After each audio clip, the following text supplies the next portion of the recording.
Ladies and gentlemen, mesdames, messieurs, welcome. Bienvenue à toutes et à tous sur cette nouvelle vidéo consacrée au jeu Empire & Puzzles. Je suis Aslanes, votre host sur cette chaîne YouTube.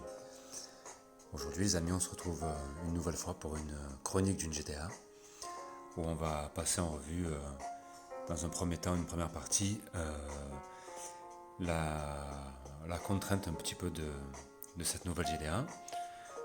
Juste avant ça, on va regarder un petit peu le résultat de la dernière GDA.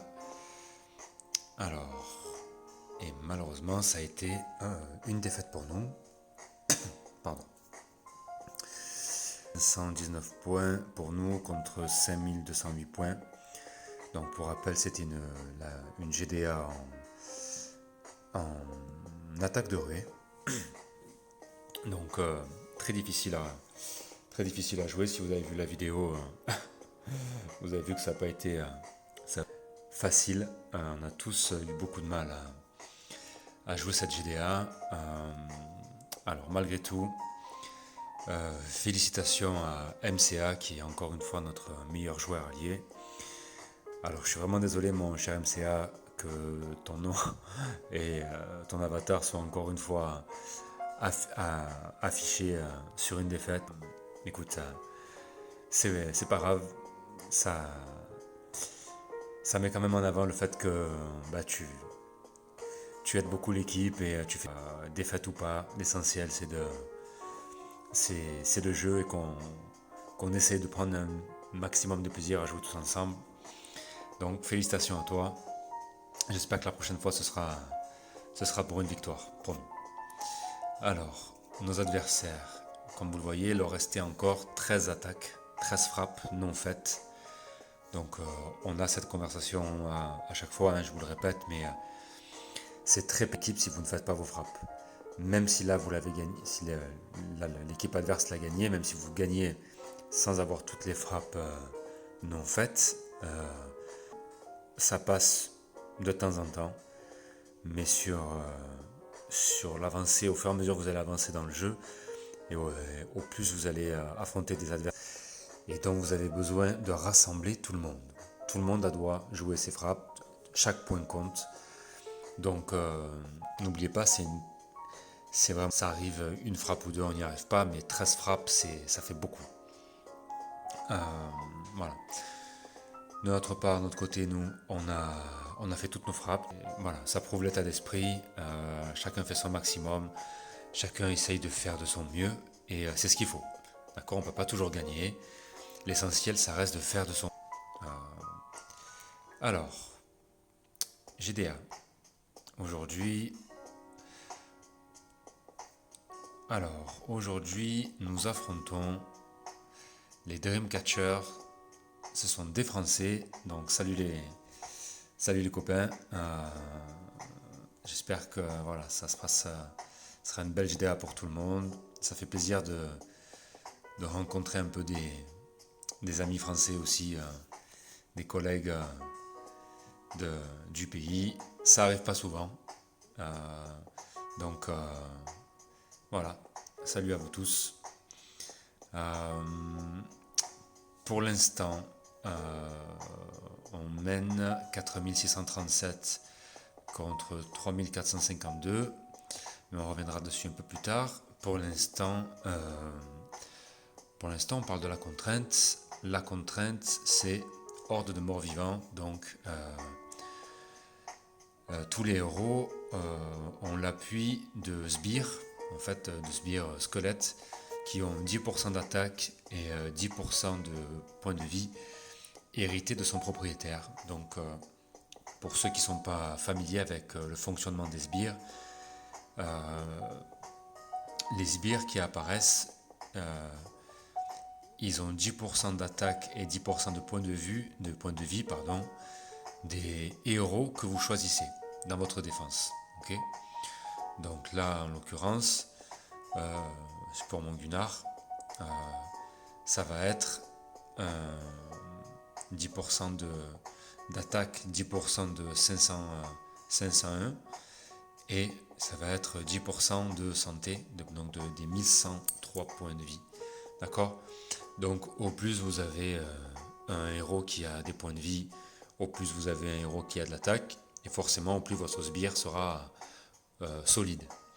D'accord, les sbires, ça paraît pas, mais même si de prime abord comme ça fait pas beaucoup de dégâts, mais des fois, vous savez, quand vous avez quelques héros qui restent 10 points de vie, 20 points de vie, 30 points de vie, une frappe de sbire et ça peut faire la différence. D'accord. Des fois même quand il reste 100 points de vie, si vous avez 5 sbires en face qui vous lèvent 20, minimum 20 points de vie chacun, bon ben techniquement vous éliminez le héros qui reste. D'accord. Donc non, c'est bien, donc c'est pour ça qu'il faut choisir ces héros avec voilà, en fonction de cette donnée. Donc voilà, c'est pas trop mal. Moi, c'est une contrainte qui me déplaît pas, puisqu'elle elle change pas beaucoup les règles par rapport aux autres contraintes de GDA, donc c'est top. Pour l'instant, alors il leur reste 60 attaques à faire, et nous, il nous en reste 32, donc voilà, on s'emballe pas, rien n'est joué. Au niveau du niveau, alors, on regarde un petit peu nos adversaires, on voit que donc nous avons un niveau 65, 50, 54, 59, 72, 59, 53, 62, 61, 56, 61, 43, 1, 39, 72, 44, 51, 58, voilà. Globalement, il y a il y a deux niveaux en dessous de 30, d'accord, Soso et Jackson. Quelques niveaux en dessous de 40, mais sinon ça reste cohérent. Ça reste cohérent. Il y a un niveau de joueur, un bon niveau de joueur.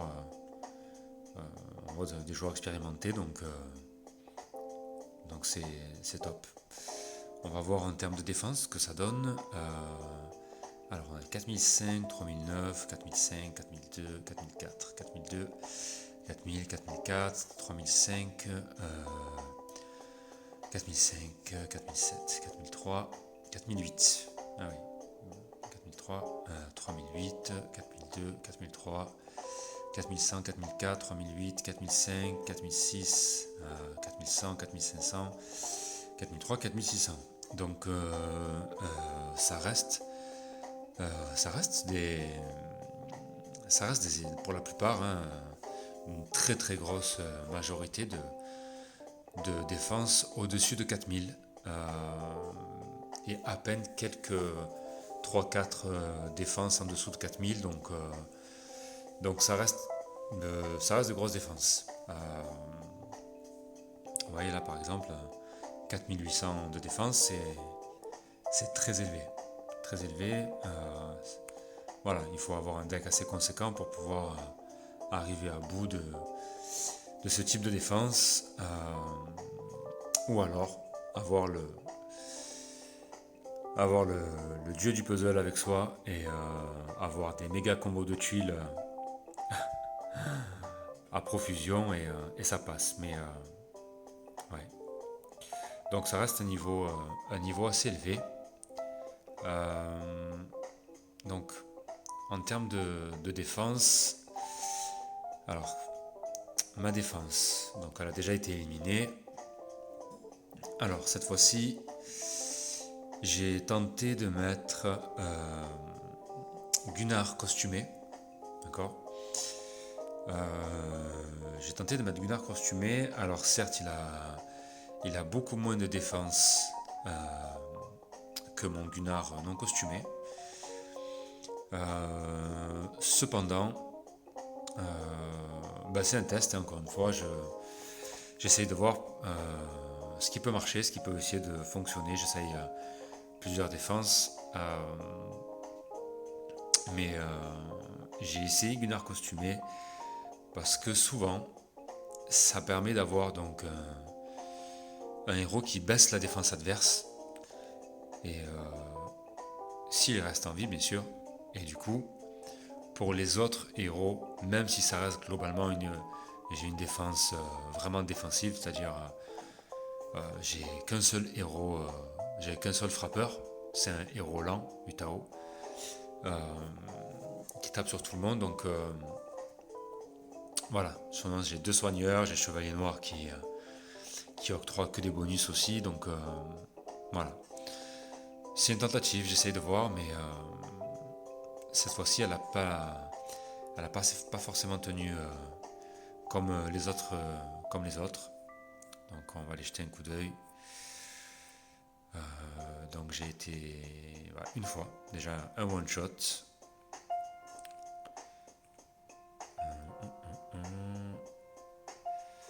Deux, trois attaques, donc là ça a été une défaite mais en deux fois, donc ça fait 3,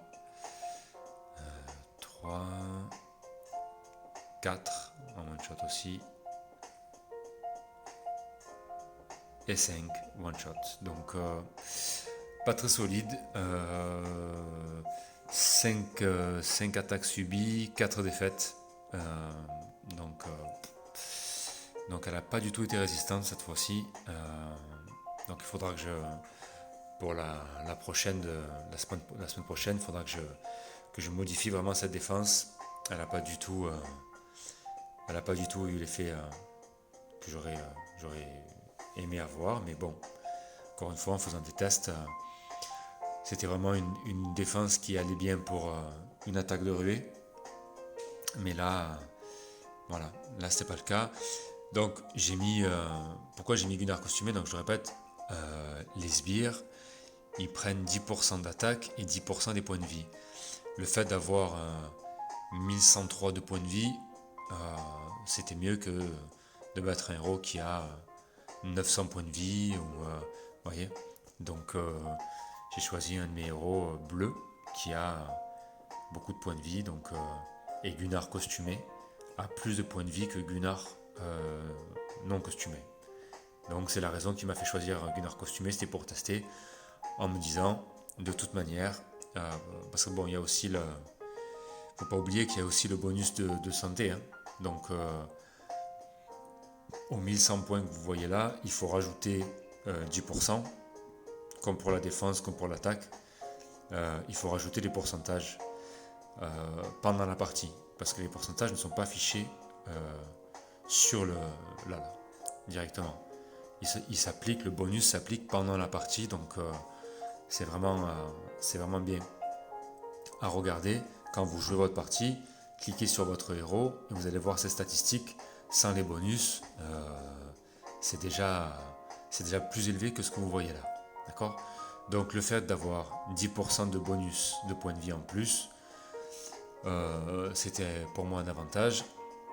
Du moins c'est ce qui me semblait logique, puisque avec la horde de morts-vivants, mon héros bénéficiait d'un sbire qui avait 10% de sa propre santé.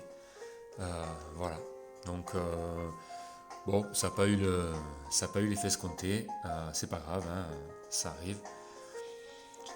Mais voilà, donc quand vous êtes en attaque, quand vous êtes en GDA avec ce type de contrainte, pensez à ça. C'est que il faut essayer de composer vos héros en fonction du coup des sbires que vous allez avoir, 10% d'attaque et 10% de points de vie. Donc essayez de mettre, si vous le pouvez, d'accord, choisissez dans votre deck des héros qui ont certaines de ces caractéristiques. Bien évidemment, ne faites pas l'impasse non plus sur la défense, d'accord. J'ai malgré tout essayé de rester sur des héros qui avaient voilà, une certaine défense. Voilà, Mélendor costumé, c'est pareil. Pourquoi est-ce que j'ai relaissé Mélendor costumé? Puisque, comme vous le voyez, Mélendor costumé, il a 1223 points de vie, plus les 10% de santé. D'accord? Pareil pour la défense. il a ses 5% je crois. Et pour l'attaque, c'est pareil, il a 713 d'attaque, plus les 5% d'attaque du bonus de costume, plus le sbire qui va du coup hériter de tout ça. D'accord? Donc, quand vous organisez votre défense, essayez vraiment de l'organiser en fonction de ça, sur ce type de contrainte. Voilà ce que je peux vous en dire sur les GDA avec les contraintes de hors de mort vivante, donc avec les sbires, squelettes. Voilà, il faut essayer d'adapter sa défense à ça. Donc voilà ce qu'on peut en dire. Il y a quelques ouvertures, donc je vais attendre quelques ouvertures supplémentaires puisque c'est quand même des niveaux un petit peu élevés et avec un peu de chance, en quelques frappes, on peut peut-être effectuer un repop et donc là j'aurai un peu plus de quoi m'attaquer. Voilà. Ça, par un joueur comme lui avec une défense à 3500, c'est typiquement des défenses que je peux aller chercher. Il y en a une à 3009 aussi, voilà. Vous le savez, j'ai l'habitude de toujours aller chercher des équipes de défense qui sont 300, 400, 500, 600 points de puissance de plus que la mienne. Je vais quasiment jamais attaquer une équipe de défense à 3005, sauf quand c'est nécessaire et que j'ai pas le choix. Mais pourquoi? Parce que c'est toujours, je pense, bien. Alors ça c'est ma vision du jeu de manière générale, c'est que c'est bien de prendre quelques risques de temps en temps qui sont gérables. C'est-à-dire, des fois on peut se casser les dents sur une défense qui paraît faible. On l'a vu la semaine dernière et la semaine d'avant. J'avais une des défenses les plus faibles avec Jean. J'ai la deuxième défense la plus faible de toute mon équipe. C'est moi qui ai subi sur les 2 dernières GDA le plus grand nombre d'attaques. D'accord ? 14 attaques et 12 ou 13 attaques la semaine dernière. Et très peu de défaites. Très très peu de défaites. D'accord ? C'est-à-dire que en pensant que ça va être facile parce que on se réfère au niveau de puissance de l'équipe, au final on oublie de vérifier malgré tout les statistiques des héros qu'il y a dans cette alliance, dans cette défense. Et des fois, on part pas avec de grosses attaques. D'accord ? Comme on n'a que 6 équipes d'attaque à composer, bien souvent, on n'ose pas mettre sur ce type de défense. Si vous êtes un joueur qui a globalement des équipes d'attaque à 4000, 4100, 4500, vous n'avez pas envie de passer une équipe à 4500 sur une défense comme la mienne à 3500. Et c'est souvent là qu'on se fait avoir. D'accord ? C'est parce que du coup, on va mettre des équipes d'attaque équivalentes à l'équipe de défense.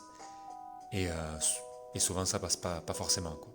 Donc, quand vous jouez une partie, il faut la jouer pour la gagner. D'accord ? Il faut vraiment y aller. Il ne faut pas essayer de mettre des héros bidons. Essayez d'attaquer sérieusement quand vous choisissez vos équipes d'attaque. Et ne pensez pas que ça va être du tout cuit parce que c'est une équipe relativement faible. On l'a vu la semaine dernière en attaque de ruée. Beaucoup se sont cassés les dents sur ma défense parce qu'il a pensé facile. Parce que mon tank c'est un héros 3 étoiles. Sauf que mon héros 3 étoiles, il a des stats d'un 4 étoiles voire d'un 5 étoiles. D'accord ? Donc, surtout en défense, hein, en point de vie. En défense et en point de vie, quand vous avez un héros 3 étoiles qui a plus de 900 points de défense, c'est clairement les statistiques d'un héros 5 étoiles. D'accord. Donc, ou d'un très très bon 4 étoiles, comme, Boril. Hein. Si vous prenez Boril, il a 810. Peut-être un petit peu plus si vous l'emblémez spécialement. Moi j'ai vu des Boril avec des 920, 930 de défense. Bon, c'est pas évident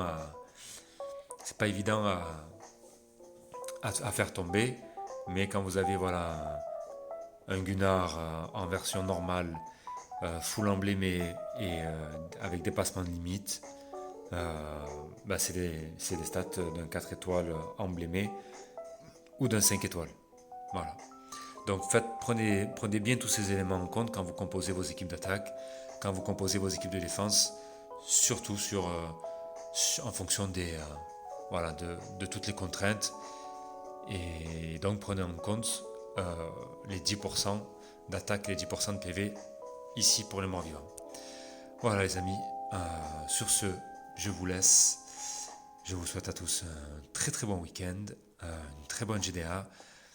Amusez-vous bien et je vous dis à très vite pour la vidéo sur les attaques. Bye.